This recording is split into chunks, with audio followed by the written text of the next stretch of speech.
ఉపాధి హామీ పథకాన్ని తొలగించే దశగా అడుగులు వేస్తుందని వీబీజీ రామ్ పేరుతో కొత్త చట్టం తెచ్చి కూలీల హక్కులను కాలరాసే ప్రయత్నం చేస్తుందని మాజీ మంత్రి జోగు రామన్న విమర్శించారు. ఆదిలాబాద్ జిల్లా కలెక్టరేట్ ఎదుట వ్యవసాయ కార్మిక సంఘం ఆధ్వర్యంలో జరిగిన ధర్నాకు మద్దతు తెలిపిన ఆయన గతంలో 95% విధులు ఇచ్చిన కేంద్రం ఇప్పుడు కేవలం 60% తగ్గించి పథకాన్ని కనుమరుగు చేయాలని చూస్తుందని మండిపడ్డారు. ప్రధాని మోదీ కార్పొరేట్ శక్తుల ప్రయోజనాల కోసమే పనిచేస్తున్నారని ఆరోపిస్తూ ఈ నెల 15న జరగనున్న బంద్కు బీఆర్ఎస్ సంపూర్ణ మద్దతు ఉంటుందని స్పష్టం చేశారు. ఈ కార్యక్రమంలో లంక రాఘవులు, కిరణ్ దత్తు, మెట్టు ప్రహ్లాద్ తదితరులు పాల్గొన్నారు. ఇది ఎంత అన్యాయం అంటే మీకు అసలు విషయం చెప్పాలంటే ఇలా ఉపాధి హామీలో కూలీ చేసేటటువంటి కార్మికులని కూలీలని కూడా ఈ పథకం కూడా రద్దు చేసి ఈ కూలీ చేసేటటువంటి కుటుంబాలన్నీ కూడా రోడ్డుకు రావాలా? ఈ పథకం రద్దు చేస్తే ఇవాళ వీళ్ళందరూ రోడ్డు మీదకి వస్తే మరి కుటుంబాల పరిస్థితి ఏమని కూడా ఆలోచించకుండా నరేంద్ర మోడీ గారికి ఒక కూలీల పట్ల ఉన్నటువంటి ఎంత అసూయ ఉందో, కూలీల పట్ల ఎంత ప్రేమ ఉందో దీన్ని బట్టి మీకు అర్థమవుతుంది. నేను ఒకటే మీ అందరికీ, ఇప్పుడు నరేంద్ర మోడీ గారు చేసేది పేదల గురించి ఏ పథకం చేస్తలేడు. అంబానీలకో అదానీలకో ఇంకెవడికో రేపు వ్యవసాయం మీ కూలీలతో పాటు రేపు వ్యవసాయం చేసుకున్నటువంటి వ్యవసాయాన్ని కూడా రద్దు చేసి కార్పొరేట్ వ్యవసాయాలకే అప్పచెప్పేటటువంటి ప్రయత్నంలో భాగమని చెప్పి కూడా నేను మీకు తెలియజేస్తున్నా.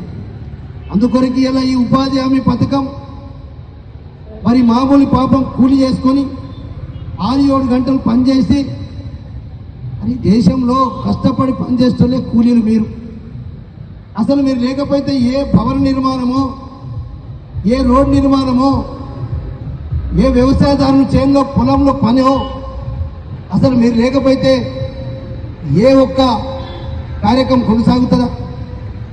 దీనిపైన కూడా ఇలా నరేంద్ర మోడీ గారు దృష్టి పట్టదంటే ఎంత దుర్మార్గమైనటువంటి పని చేస్తున్నాడో ఇలా నరేంద్ర మోడీ గారు మనకు అర్థమైంది. అందుకొరకే ఇప్పుడు మనం చూస్తే మరి 2005 నుంచి నడుస్తున్న ఈ పథకం మరి ఇలా తూట్లు పొడిచి మరి ఇలా ఎట్టి పరిస్థితుల్లో మేము కూడా రాఘవులు గారు సిపిఐఎం పార్టీ తీసుకున్నటువంటి కార్యక్రమానికి బీఆర్ఎస్ పార్టీ సంపూర్ణ మద్దతు తెలియజేస్తాం. మేము కూడా రేపు మండలాలలో, గ్రామాలలో రేపు జరగబోయేటటువంటి 15వ తారీఖు నాడు బంద్కు పూర్తి స్థాయిలో మా వంతు మద్దతు కూడా ఉంటుందని చెప్పి నేను ఈ సందర్భంగా తెలియజేస్తున్నాను. ఇవాళ ఎందరో మందికి ఉద్యోగాలు, ఒక మీకు ఉపాధి కార్పొరేటు మరి సంస్థలకు మాత్రం నరేంద్ర మోడీ గారు కాపలా కాస్తా ఉన్నాడు. దానికి కూలీలు 6-7 గంటలు పనిచేసి పాపం ఏదో పొట్ట గడుపుకుందామంటే ఇలా కూలీల పొట్ట కొట్టడానికి వెనుకాడస్తలేడు. కానీ పెద్ద పెద్ద మరి భూస్వాములు, కార్పొరేట్ సంస్థల యాజమానులు, అంబానీయో అదానో ఇంకేదో మోదీ ఉన్నాడు. ఈరోజు మోదీ ఇలా కింగ్ ఫిషర్ బీర్ కంపెనీ చేసినాడు, విజయ మాల్యా అందరూ మన దేశం నుంచి పారిపోయి అంటే వాళ్ళు లోన్లు లేపుకొని సబ్సిడీ లేపుకొని తిని బ్యాంకుల గట్టకపోతే వాళ్ళని భారతదేశం నుంచి పక్క దేశం నుంచి నరేంద్ర మోడీ గారి ఈ ఉపాధి హామీ కూలీలు మాత్రం 6-7 గంటలు పనిచేసేదో బతుకుతుంటే కడుపు గాలినటువంటి నరేంద్ర మోడీ ఇంత మూర్ఖత్వం అంటే దుర్మార్గమైనటువంటి కార్యక్రమం తీసుకున్నాడు. దీనికి అందరం కూడా తీవ్రంగా ఈ భారతీయ జనతా పార్టీకి నరేంద్ర మోడీ గారికి బుద్ధి చెప్పవలసినటువంటి అవకాశం వచ్చింది. అందుకొరకే ఇలా మీరు అందరూ కూడా ఏదో చెప్పారు. ఇప్పుడు మరి గతంలో కనీసం 307 రూపాయలతోటి 125 రోజులు పనిచేస్తే 38,375 రూపాయలు కనీసం ఈ రకంగా మనం 125 రోజులు కష్టపడి పనిచేసి ఎండనక వాననక ఏమని లేదు. అన్న చెప్పినట్టు, రాఘవులు గారు చెప్పినట్టు బొమ్మన లేక మనం అంటే పొగబెట్టిన అంటాం కదా. నేను బంద్ చేస్తలేను కానీ బంద్ చేస్తున్నట్టే మనకు ఒక సమాచారం వచ్చినట్టు ఇది. ఇవాళ నువ్వు టెంట్ వేయకుండా ఎండలు ఎవడు పని చేస్తాడు? నీళ్లు దాపేటోడు లేడు, టెంట్ వేసేటోడు లేడు, మెట్లు లేరు, మరి ఇవన్నీ లేకపోతే ఈ స్కీమ్ ఎత్త నడుస్తుంది అంటే నేను బంద్ చేస్తానని చెప్పినట్టే కానీ ఇది పూర్తిగా బంద్ చేసే కార్యక్రమం కొనసాగుతూ ఉంది. తప్పకుండా మైతో పాటు నేను కూడా ఏ కార్యక్రమం ఉన్నా 100% ఇటువంటి కూలీల కొరకు, పేదోళ్ళ కొరకు, పేదోళ్ళ పొట్టగొట్టేటటువంటి ప్రభుత్వాలకు వ్యతిరేకంగా మేము కూడా మీకు పూర్తిగా సంపూర్ణ మద్దతుగా ఉంటాం. మీ కష్టాల్లో సుఖాల్లో పాల్పంచుకుంటామని చెప్పి తెలియజేసుకుంటూ సెలవుస్తాను. మంచిర్యాల జిల్లాలో కోతులు, కుక్కల దాడులు పెరిగిపోతున్నాయని వీటిని నివారించి ప్రజలను కాపాడాలని పర్యావరణ పరిరక్షణ సమితి జిల్లా అధ్యక్షుడు గొల్ల రాజమల్లు డిమాండ్ చేశారు. ఈ మేరకు జిల్లా కలెక్టర్ దీపక్ కుమార్ కు వినతి పత్రం అందజేశారు. వీధి కుక్కల దాడుల వల్ల ప్రాణ నష్టం జరుగుతుందని, పాఠశాలలకు వెళ్లే విద్యార్థులు భయప్రాంతులకు గురవుతున్నారని ఆవేదన వ్యక్తం చేశారు. నివాసాల్లోకి ప్రవేశిస్తున్న కోతులు వస్తువులను ఎత్తుకెళ్లడమే కాకుండా పెరటి తోటలను ధ్వంసం చేస్తున్నాయని ప్రభుత్వం తక్షణమే స్పందించి జంతువులకు కుటుంబ నియంత్రణ ఆపరేషన్లు చేపట్టి దాడులను అరికట్టాలని కోరారు. నిర్మల్ జిల్లా బాసర మండలం బిద్రెల్లి గ్రామంలో నిర్వహించిన బీరప్ప కళ్యాణ మహోత్సవ వేడుకలకు ముతోడ్ శాసనసభ్యుడు పవర్ రామారావు పటేల్ ముఖ్య అతిథిగా హాజరయ్యారు. ఈ సందర్భంగా ఆలయంలో ప్రత్యేక పూజలు నిర్వహించిన ఆయనకు ఆలయ కమిటీ సభ్యులు ఘన స్వాగతం పలికి శాలువాతో సత్కరించారు. భక్తి శ్రద్ధల మధ్య జరిగిన ఈ కార్యక్రమంలో స్థానిక భక్తులు పెద్ద సంఖ్యలో పాల్గొన్నారు.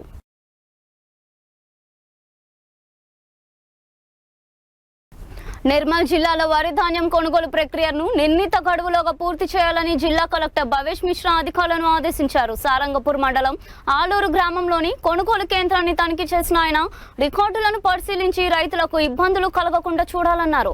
ఎండల తీవ్రత దృష్ట్యా రైతులకు తాగునీరు, నీడ వసతి కల్పించాలని, సరిపడా గన్ని బ్యాగులు అందుబాటులో ఉంచాలని సూచించారు. తేమ శాతం పరిశీలించి వెంటనే తూకం వేయాలని, రైతులు ధాన్యాన్ని శుభ్రం చేసి తీసుకురావడం ద్వారా నష్టపోకుండా ఉండొచ్చని సూచించారు. బంగారం విక్రయ దుకాణాల యాజమానుల తీరు వల్ల తాము ఉపాధి కోల్పోతున్నామని ఆరోపిస్తూ రాజన్న సిరిసిల్ల జిల్లా వేములవాడ పట్టణ స్వర్ణకారులు దుకాణాలు బంద్ చేసి నిరసన తెలిపారు. పట్టణంలో భారీ ర్యాలీ నిర్వహించిన అనంతరం స్వర్ణకార సంఘం అధ్యక్షుడు గిన్నెల శ్రీనివాస్ మాట్లాడుతూ జ్యువెలరీ షాపుల యాజమానులు తక్కువ ధరకు ఆభరణాలు తయారు చేస్తామంటూ కస్టమర్లను ఆకర్షించి స్వర్ణకారులు పొట్టకొడుతున్నారని ఆవేదన వ్యక్తం చేశారు. తమ వృత్తిని దెబ్బతీసే ధోరణి మార్చుకోకపోతే ఆందోళనను ఉధృతం చేస్తామని హెచ్చరించారు.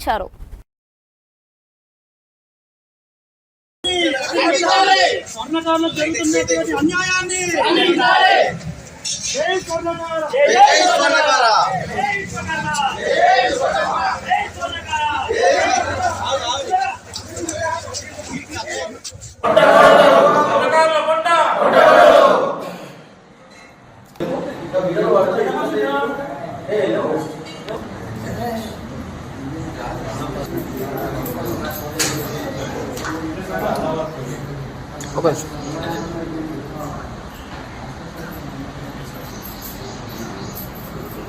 వేములవాడ మండలం కోనైపల్లి గ్రామంలో జరిగిన భారీ అగ్ని ప్రమాదంలో ఎకరాల కొద్ది మొక్కజొన్న పంట బుగ్గిపాలైంది. ఎండిపోయిన పంటకు ఒక్కసారిగా మంటలు అంటుకోవడంతో గాలి వేగానికి అవి తీవ్రంగా వ్యాపించాయి. రైతులు ప్రయత్నించినప్పటికీ మంటలు అదుపులోకి రాకపోవడంతో లక్షలాది రూపాయల నష్టం వాటిల్లింది. ఫైర్ సిబ్బంది ఘటనా స్థలానికి చేరుకొని మంటలను ఆర్పేశారు. ప్రభుత్వం తమకు ఆదుకోవాలని బాధితులు విజ్ఞప్తి చేయగా అధికారులు విచారణ చేపట్టారు.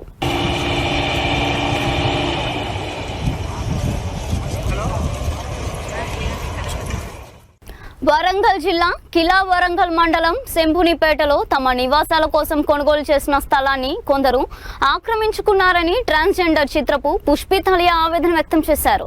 గుండు రాజేశ్వరరావు వద్ద ఒప్పందం చేసుకున్న 600 గజాల స్థలంలోకి వెళ్తుంటే బుడి గజంగాల కులానికి చెందిన వ్యక్తులు అడ్డుకుంటున్నారని, తాము ట్రాన్స్జెండర్స్ కావడంతో విపక్ష చూపిస్తున్నారని వాపోయారు.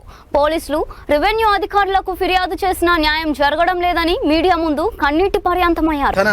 భూమిని కాపాడమని, బాబోయ్ నా పరిస్థితి ఇదని చెప్పుకోవడానికి మనతో ఒక ట్రాన్స్జెండర్ వరంగల్ జిల్లాలో దాదాపు ఒక 6 నెలల నుంచి తన భూమి తనకి ఇప్పించమని ఇక్కడ అధికారులను అలాగే చాలామంది రాజకీయ నాయకులను కలిసినా కూడా తనకు ఎలాంటి న్యాయం జరగట్లే అని చెప్పేసి తన బాధను వ్యక్తపరచడానికి ఈరోజు తను వరంగల్ కలెక్టర్ గారిని కలవడానికి వచ్చింది. తన బాధ నాకు చెప్పుకోవడానికి ఇక్కడ మన ముందు ఉన్నారు. మరి ట్రాన్స్జెండర్ వరంగల్ జిల్లాకు చెందిన ట్రాన్స్జెండర్ పుష్పితలయ మరి తనకు ఒకసారి అడిగి తెలుసుకుందాం అసలు ఏం జరిగింది, గతంలో ఏం జరిగింది, తను ఏమేమి ప్రయత్నాలు చేసింది, మరి ఆ ప్రయత్నాలకు నిజంగా విలువ ఉందా లేదా అనే విషయాన్ని కూడా తెలుసుకుందాం.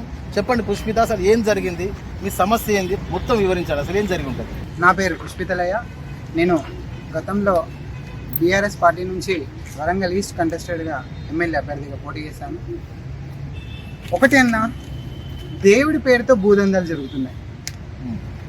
మరి వరంగల్ తూర్పు నియోజకవర్గంలో 904/1387 నెంబర్లో మా భూమి ఉంది. గుండు రాజేశ్వరరావు అనే వ్యక్తి దగ్గర నేను అడ్వాన్స్ ఇచ్చి భూమి తీసుకున్నాను.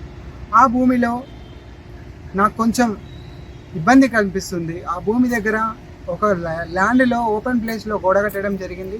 ఆ గోడ కట్టిన తరుణంలో మరి గోడ ఎవరు కట్టారు ఏందని ప్రశ్నిస్తే అక్కడ బుడగ జంగాలి వాళ్ళు ఉండి మేమే కట్టాం, మాకు ఇక్కడ గుడి ఉంది, అది ఉంది, ఇది ఉంది అంటే నేను ఒకటే పని చేశాను. మీ దగ్గర ఏమైనా డాక్యుమెంట్ ఉందా అంటే మాకు ఎమ్మెల్యేలు ఇచ్చారు, మినిస్టర్లు ఉండాలి, వాళ్ళ తాతల భూములు కాదు కదా పంచుకోవడానికి, నిరుపేదల భూములను కూడా పంచుకునేది అనేది చాలా బాధాకరమైన విషయం అని తెలియజేస్తున్నాను.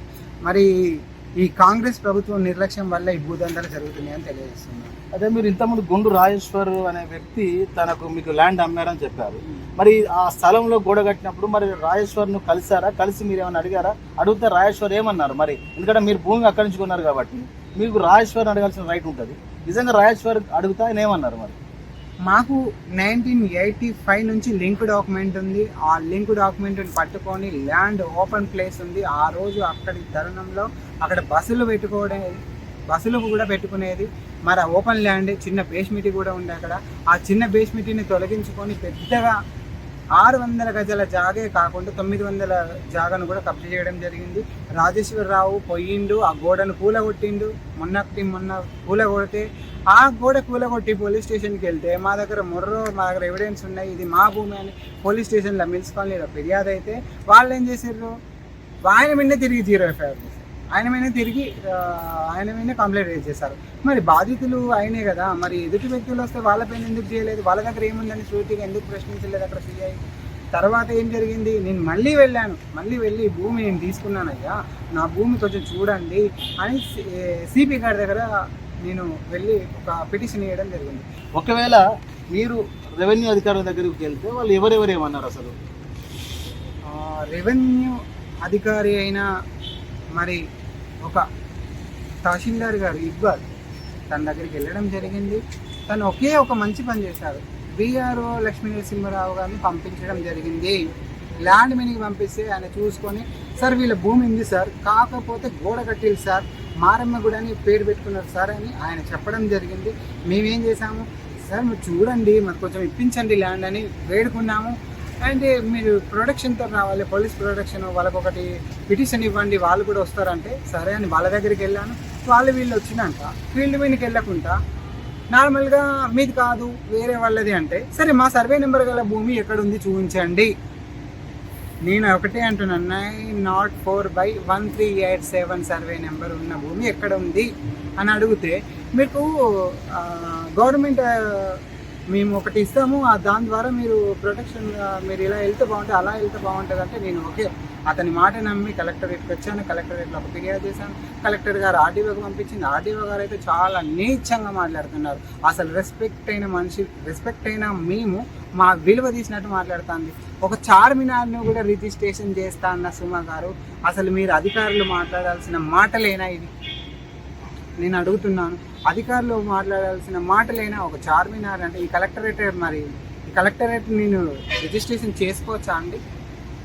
ఒక ఆర్డీఓ, ఒక ఉన్నత స్థాయిలో ఉన్న అధికారులు మీరే ఇలా మాట్లాడతారు.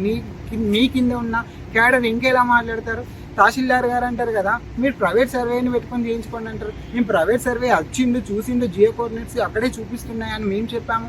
మళ్ళీ నేను మీకు అమౌంట్ అయినా ఇస్తా కానీ మీరే చేసుకోండి అంటాడు. ఇదంతా కాదండి. నేను అధికారుల దగ్గరికి పోయినా, అదే కాంగ్రెస్ ప్రభుత్వం నాయకుల దగ్గరికి వెళ్ళి అడిగాను, ఫోన్ చేయించాను. ఆ నాయకులతో ఏం మాట్లాడుతున్నారు, భూమి ఉన్న మాట వాస్తవమే, వీళ్ళది అక్కడ ఈమె కొన్న మాట వాస్తవమే అని చెప్తున్నాడు. మరి ఎందుకు ఇవ్వలేకపోతేనేవా, నీ పని నువ్వు చెయ్యా అని రాజకీయ నాయకులు కూడా అడగడం, ప్రశ్నించడం జరిగింది. అప్పుడు ఏమంటున్నాడు, అక్కడ ఒక 100,000 మందికి వచ్చి ఒక బుడగతంగా ఒక కులంతో తీస్తూ ఆ భూమిని ఆపుతున్నాడు. ఆయన ఇంత ఇంట్రెస్ట్ ఆయనకు ఎందుకు నాకు అర్థం కావట్లేదు. మరి తహసీల్దార్ గారికి ఆయన పని ఆయన చేసుకోకుండా మా పొట్ట మీద కొట్టడానికి మా భూమి ఉందంటే లేదని చెప్తున్నాడు. మరి వాళ్ళతోనే ఉందని ఎందుకు చెప్తున్నాడు? మళ్ళీ తర్వాత మీకు ఇప్పిస్తాం మేడం, సైలెంట్గా చేస్తాం, మీరు బాధపడకండి అంటున్నాడు. పోతే తీయటి మాటలు మాట్లాడితే మా కడుపు నిండదు కదా, మా భూమి మాకు ఇస్తేనే కదా. ఒక ట్రాన్స్జెండర్గా నేను 10 మందికి సేవ చేసుకొని మా లాంటి కమ్యూనిటీ వాళ్ళు అక్కడ బ్రతకచ్చు, ఏదన్నా వ్యవసాయం ఏదన్నా పని చేసుకోవచ్చు, ఏదన్నా పెట్టుకోవచ్చు అని నేను ఆ భూమిని తీసుకొని నేను మెల్లగా దాన్ని ఇంప్లిమెంట్ చేసుకుంటామని నేను అనుకుంటే ఆ భూమిలో కబ్జాలు ఉంటే అధికారులు పట్టించుకోవట్లేదు. మేము 3,500 మాకు నాలా తీపించుకుంటామని అప్రూవల్ కొట్టేస్తే దాన్ని కూడా డిలేట్ చేశారు. ఎట్లా తీసేస్తారు? మేము 4 అప్రూవల్ కోసం చేయించాం కదా, అది కూడా ఆర్డీఓ గారు తీసేశారు. ఇది చూసారు కదా, యాక్చువల్లీ ఒక ట్రాన్స్జెండర్ అనేటువంటి పుష్పితల యొక్క బాధ ఇది. అంటే ఒక ప్రభుత్వ అధికారులు చేయాల్సిన పని సరిగా చేయట్లేదని, దీనికి రాజకీయ నాయకుల కూడా అండ ఉందని చెప్పేసి దానివల్లనే నా యొక్క సమస్య సాల్వ్ కావట్లేదని కూడా ఇప్పుడు మనకు పుష్పితల ఎవరైతే వరంగల్లో ట్రాన్స్జెండర్ ఉన్నారో తను ఆవేదన అయితే వ్యక్తం చేస్తూ ఉన్నది. మరి ఇప్పుడు తను కలెక్టర్ని కలవడానికి కూడా పోతుందని చెప్తున్నారు. మరి కలెక్టర్ గారిని కలిసిన తర్వాత మేడం గారు కూడా కలెక్టర్ ఏమన్నారో కూడా తెలుసుకునే ప్రయత్నం చేద్దాం. మరి అప్పటి వరకు చూస్తూనే ఉండండి. జగిత్యాల జిల్లా కోడిమల్య మండలం పూడూరు చౌరస్తాలో రైతులతో కలిసి బీఆర్ఎస్ శ్రేణులు రాస్తా రోకో నిర్వహించాయి. మాజీ ఎమ్మెల్యే సుంకే రవిశంకర్, జీవన్ రెడ్డి పాల్గొన్న ఈ కార్యక్రమంలో ప్రభుత్వ తీరుపై మండిపడ్డారు. కొనుగోలు కేంద్రాల్లో తూకం వేయడంలో అక్రమాలు జరుగుతున్నాయని, క్వింటాలకు 5 కిలోల వరకు కోత విధిస్తూ రైతులను దోచుకుంటున్నారని ఆరోపించారు. రాష్ట్ర ప్రభుత్వం ఆర్భాటాలు పక్కన పెట్టి రైతులకు న్యాయం చేయాలని, లేని పక్షంలో పోరాటం కొనసాగిస్తామని హెచ్చరించారు. రాజకీయాలకు అతీతంగా టీఆర్ఎస్ పార్టీ అని కాకుండా టీఆర్ఎస్ పార్టీ కానీ ఇతర రాజకీయ పార్టీ అన్ని కూడా రైతుకు సంఘీభావంగా రైతుకు అండగా నిలబడే విధంగా జగిత్యాల జిల్లాలో ముఖ్యంగా చొప్పని నియోజకవర్గం కొడ్మేల మల్యాల మండలాలలో గత 25 రోజులకెళ్ళి ఎక్కడికెక్కడ ధాన్యం రాజులు కుప్పలుగా పడి ఉంటే కొనుగోలు ఆరంభింపు చేయబడలేకపోవడం చూసుకోవాలని చెప్పాలి. ఇవాళ ఏదైతుందో ఇవాళ గత సంవత్సరం ఇదే జగిత్యాల జిల్లాలో 4 లక్షల పైచులకు ఏదైతుందో లక్ష్యం ఉంటే 1,25,000 మెట్రిక్ టన్నులు ఏదైతుందో వరి ధాన్యాన్ని సేకరణ చేయడం జరిగింది. అంటే 25% సేకరణ చేసిందే గత సంవత్సరం. ఈ సంవత్సరం కేవలం 20,000 మెట్రిక్ టన్ను. అంటే ఏంటి దాని అర్థం? 5% కూడా సేకరణ చేయలేదు. రేవంత్ రెడ్డి గారు ముఖ్యమంత్రిగా బాధ్యతలు చేపట్టి 3వ సంవత్సరమయ్యా. ఇలా 3 సంవత్సరాలు మీరు అనుభవంతో ఏదైతుందో మరింత మెరుగైన రీతిలో రైతుకు కష్టం లేకుండా ఇబ్బంది లేకుండా ధాన్యం సేకరణ చేయాలి. అది ఏదైతుందో మరింత భారం పడే విధంగా ఇవాళ ఈ సంవత్సరం రైతు చూస్తుంటే ఎక్కడికక్కడ రోడ్ల మీద పడిగాపులు కాసిన పరిస్థితి వచ్చిందంటే దీనికి ఎవరు బాధ్యులని చెప్పట్టున్నారు. ఇప్పుడు మిత్రులు అన్నట్టు ఏదైతుందో ఇలా మీరు రుణమాఫీ ఎగ్గొట్టిండ్రు, రైతు భరోసా ఎగ్గొట్టిండ్రు, ఇలా పంటల బీమా ఎగ్గొట్టిండ్రు, ఊసే లేదు.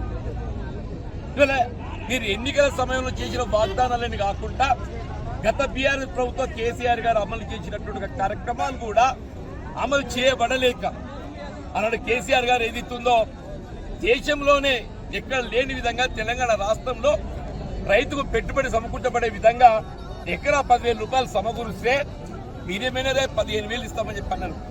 వీళ్ళ 15,000 కాదు కదా, ఆ 10,000 దిక్కు లేదని చెప్పి అంటుంది.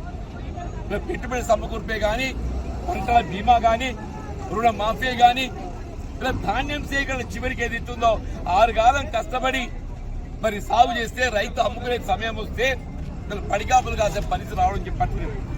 ఇలా ప్రతి క్వింటల్ వెనుక 5 కిలోలు దోపిడీ అవుతుంది. ప్రతి సంచికి 2 కిలోలు అదనంగా అంటే వీళ్ళ 2.5 సంచులకు ఎంత అవుతుంది? 5 కిలోలు అవుతుందా?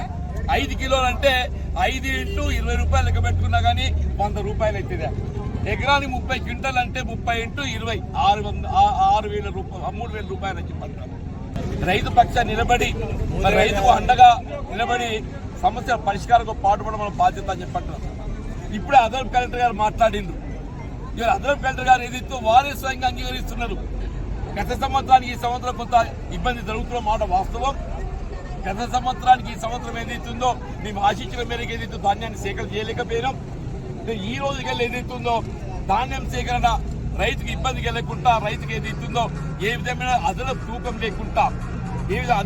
లేకుండా నిబంధనలు ఏదైతుందో కేవలం మాయిశ్చరే కాదు, మాయిశ్చర్తో పాటుగా మనం ఫ్లెక్సీలు కడితే ప్రతి సెంటర్లో అంటే 16% ఫారెన్ మెటీరియల్ ఉండొచ్చు. తప్ప, తాలు, దుమ్ము, ధూళి అన్ని కూడా ఏదైతే 16% ఉండొచ్చు అంటున్నాయి. అంటే ఎక్కడ కూడా ఏదైతే పట్టాలనే నిబంధన లేదు, ఏడ కూడా ధాన్యం పట్టాలనే నిబంధన లేదు. నిబంధనలకు అనుగుణంగానే అంత విత్ లిమిట్స్ ఉండగా కూడా ఏదైతుందో మళ్ళీ కోతులు అని చెప్పి అందరం విధించి రైతు ఇబ్బందులు గురి చేస్తుందని చెప్పంటున్నాయి. వీళ్ళు ఏ విధమైన ఆంక్షలు లేకుండా, పట్టుడు అనే నిబంధన లేకుండా వీళ్ళ రైతుకి ఏదైతుందో 40 కిలోలు ప్లస్ 650 గ్రాములు గన్ని, 40 కిలోలు ప్లస్ 650 గన్నితో ఏదైతుందో మీరు తక్షణమే కొనుగోలు ఆరంభింపజేయాలి. ప్రభుత్వ వైఫల్యానికి నిదర్శనం ఏదైతున్నదో గత సంవత్సరం ఇదే జగిత్యాల జిల్లాలో 1,25,000 క్వింటల్ మెట్రిక్ టన్ ధాన్యం సేకరిస్తే ఈసారి కేవలం 20,000 క్వింటల్ అని చెప్పంటారు. Not even 5%. మరి ప్రభుత్వం ఏం చేస్తుందో ఎవరికి కనబడతలేదా? రేవంత్ రెడ్డి గారు ప్రభుత్వం ఏం చేస్తుందో కనబడతలేదు. ఆయన ఎంతవరకు ఫోర్త్ సిటీ ఆయనకి ఏది ఆర్థికంగా లబ్ధి కూడితే దాని మీద దృష్టి అని చెప్పంటారు. ఆయనకి ఏది ఆర్థిక లబ్ధి కూడితే అదే దృష్టి అని చెప్పంటున్నారు. రైతులు ఏదైతుందో మభ్యపెట్టే విధంగా రైతు వారోత్సవాలు. ఎందుకంటే రైతు వారోత్సవాలు నువ్వు సకాలంలో యూరియా అందించలేకపోయింది. రైతు వారోత్సవాల యూరియా ఏదైతే యాప్ అది అది అది ఎవరికి ఆపరేట్ చేస్తుందే? మొక్కజొన్న కొనుగోలు కేంద్రాలు ఏదైతుందో అది బలవంతంగా మీరు ఆరంభిస్తే ఎకరా 26 క్వింటల్లే అంటే ఎకరా 40 క్వింటల్ బండి అటు మొక్కజొన్న 26 క్వింటల్ అంటే ఇంకా 14 క్వింటల్ ఏం కావాలి అంటే దాదాపు ప్రతి క్వింటల్ మీదకి 500 నుండి 600 రూపాయలు రైతు నష్టపోతుండు. అంటే 14 ఆరులు రైతు నష్టపోయే ఒక పరిస్థితి ఏర్పడి దాదాపు 7,000 రూపాయలు నష్టపోతుందని చెప్పంటాడు. రైతు ఏదైతుందో 6 కాలం కష్టపడి ఇంత తీవ్ర ఇబ్బందులు ఎదుర్కొన్న దృష్ట్యా ఇవాళ ఇవన్నీ కూడా మరి ధర్నా చేసే పరిస్థితి రావటం నిజంలో బాధాకరమని చెప్పంటుంటే కానీ మేము కూడా కోరుకునేది కాదు. రైతు రాజకీయాలకు అతీతంగా తమ హక్కుల సాధన కొరకు ఏదైతుందో ఇది లేని పరిస్థితుల్లో రోడ్ ఎక్కడ జరిగిందని చెప్పంటున్నాం. బాధ్యత గల ప్రజాప్రతినిధులుగా రైతుకు అండగా నిలవడం మా ఒక బాధ్యత మేము భావిస్తామని చెప్పంటున్నాం. అందుకే మేము రైతుకు అండగా నిలవడం జరిగింది. పోలీసు అధికార యంత్రాంగం తాము ఎప్పటికీ అధికారం ఉంటుంది అనుకుంటున్నాం తెలుస్తలేదా? మనమంతా ఈడ్చుకెళ్లే ప్రయత్నం చెప్పంటున్నా. ఒకవైపు రెవెన్యూ అధికారులు ఏదైతుందో ఏ విధంగా సమస్య పరిష్కారానికి పాటుపడతామని చెప్పని వాళ్ళు చెప్పే ప్రయత్నం చేస్తుంటే ఒక్కొక్క అదనపు కలెక్టర్ గారు ఏదైతుందో రైతాంగంతో మాట్లాడి ధాన్యం సేకరణ వారు చేపట్టే చర్యలు వారు చెప్పే ప్రయత్నం చేస్తుంటే పోలీసు ఏదైతుందో బలవంతాన్ని ఈడ్చుకెళ్లే ప్రయత్నం చేయడం ఏంటయా? అంటే నిజంగా కూడా నా సుదీర్ఘ ప్రజా జీవితం 4 దశాబ్దాలల్లో ఇది ఏకపక్షంగా నియంత్రిత పోకడతోని పనిచేసే పోలీసు అధికారులు యంత్రాంగం చూడలేదు. ఇది ఎప్పటికీ శాశ్వతం కాదని చెప్పంటున్నా. ఏదైనా మేము ఎంతటి తీవ్ర సమస్య ఒత్తిళ్లలోనైనా కానీ రైతు పక్షాన్ని నిలబడడం బీఆర్ఎస్ పార్టీ యొక్క లక్ష్యం అని చెప్పంటున్నాం. ఇది కేసీఆర్ గారి యొక్క ఆలోచన. ఇవాళ ఎంతసేపు కలెక్టర్ గారు రావాలని అడిగితే కలెక్టర్ దగ్గర, ఎంఆర్ఓ దగ్గర, మరి అడిషనల్ కలెక్టర్ గారి దగ్గర కూడా సరైన ఆన్సర్ లేదు. మా బీఆర్ఎస్ పార్టీ పక్షాన ఒకటే డిమాండ్ చేసినాం. గత ప్రభుత్వంలో కేసీఆర్ గారు ఉన్నప్పుడు తడిసిన, మొలకెత్తిన, రంగు మారిన, తప్ప తాలు ఉన్నా కూడా ఒక్క ధాన్యం గింజ లేకుండా పూర్తిగా కొనుగోలు చేసి మరి రైతును ఆనాడు కడుపులో పెట్టుకొని కాపాడుకున్నటువంటి రైతు బాంధవుడు కేసీఆర్ గారు. మరి వాళ్ళ రైతును ద్రోహం చేసి, రైతుకు వెన్నుపోటు పొడిచి, రైతు నట్టి విరిచి, ఇవాళ రైతును రోడ్డు పాలు చేసి రైతుల ఆత్మహత్యకు మరి ఇవాళ బాధ్యత పూర్తి స్థాయిలో వహించాలని నిన్నటికి నిన్న ధాన్యాన్ని ఆరబోసుకుందామని మహబూబ్ నగర్ జిల్లాలో ధాన్యాన్ని ఆరబోసుకుంటా ఉంటే అకాల వర్షం పడి, పిడుగులు బట్టి, వడగళ్ళ వానబడి ఆ ధాన్యాన్ని ఆరబోసుకుంటా ఉంటే పిడుగుబడి పాపం రైతు అక్కడికక్కడే చనిపోయాడు. ఈ యొక్క రైతు హత్యకు కారణం ఇవాళ రేవంత్ రెడ్డి గారే, రైతు చావుకు కారణం రేవంత్ రెడ్డి గారే. కానీ వాళ్ళ రైతులు మళ్ళీ గతంలో కాంగ్రెస్ ప్రభుత్వం ఎట్లయితే ఉన్నప్పుడు ఆత్మహత్యలు జరిగినాయో, ఆకలి చావులు జరిగినాయో, తిరిగి అదే పరిస్థితి కాంగ్రెస్ ప్రభుత్వంలో వచ్చింది. కనుక మేము ఒకటే డిమాండ్ చేస్తాం. ఇక్కడ స్థానిక ఎమ్మెల్యే కూడా గతంలోనేమో ఆయన ఒకటి చెప్పిండు, మేము తప్ప ఉన్నా, తాలు ఉన్నా, అన్నీ ఉన్నా కొంటామని చెప్పడం జరిగింది. ప్రతి ధాన్యం కింద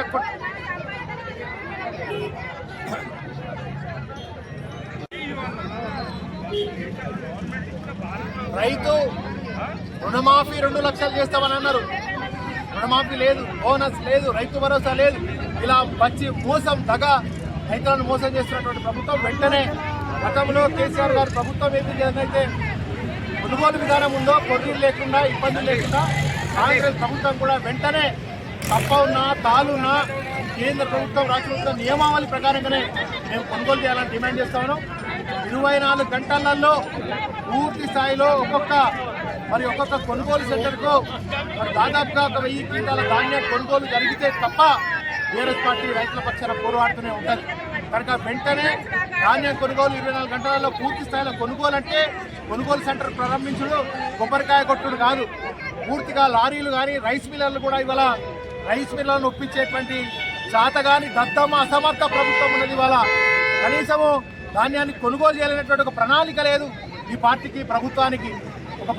గతంలో కేసీఆర్ గారు ఉన్నప్పుడు నెల రోజుల ముందు రివ్యూలు పెట్టి, మంత్రులతో రివ్యూలు పెట్టి, కలెక్టర్లతో రివ్యూలు పెట్టి ధాన్యాన్ని ఎక్కడ కూడా ఇబ్బంది కాకుండా కొన్నాం. ఇవాళ సోయి లేని, అవగాహన రాహిత్యం ఉన్న ప్రభుత్వం నడుస్తుంది. కనుక ఇవాళ రైతులు అనేక కష్టాలు, నష్టాలు, ఇబ్బందులు పడుతూ ఉన్నారు. కనుక వెంటనే ధాన్యాన్ని చొప్పదని నియోజకవర్గంలో కాదు, తెలంగాణ రాష్ట్రంలో ఉన్నటువంటి ప్రతి ధాన్యం కింద కొనే వరకు బీఆర్ఎస్ పార్టీ రైతుల పక్షాన పోరాడుతూనే ఉంటుంది. 3 రాష్ట్రాల అసెంబ్లీ ఎన్నికల్లో బీజేపీ అఖండ విజయం సాధించిన నేపథ్యంలో నిజామాబాద్ జిల్లా సిరికొండ మండల కేంద్రంలో పార్టీ శ్రేణులు టపాసాలు పేల్చి మిఠాయిలు పంచుకున్నారు. ప్రధాని మోదీ నాయకత్వానికి ప్రజలు బ్రహ్మరథం పట్టారని, ఈ ఫలితాలు కార్యకర్తలకు బలాన్ని ఇచ్చాయని నాయకులు పేర్కొన్నారు. ఎలక్షన్లను మన 3 రాష్ట్రాలు కైవసం చేసుకున్నాం కాబట్టి కూడా తెలంగాణలో మన రూరల్ నియోజకవర్గానికి కూడా అతి త్వరలో ఎలక్షన్ వస్తున్నాయి. కాబట్టి మనం కూడా అందరం ఐక్యతగా ఉండి, అన్ని మండలాలు ఐక్యతగా ఉండి, కార్యకర్తలు ఐక్యతగా ఉండి మనం అందరం కూడా కైవసం చేసుకోవాలా. ఇక్కడే ఈరోజు హైదరాబాద్లో స్టేట్ ఆఫీస్ నుంచి చెప్పడం జరిగింది, మనం అందరం గెలిపించి మోడీ గారికి కానుకగా ఇవ్వాలా మన తెలంగాణ.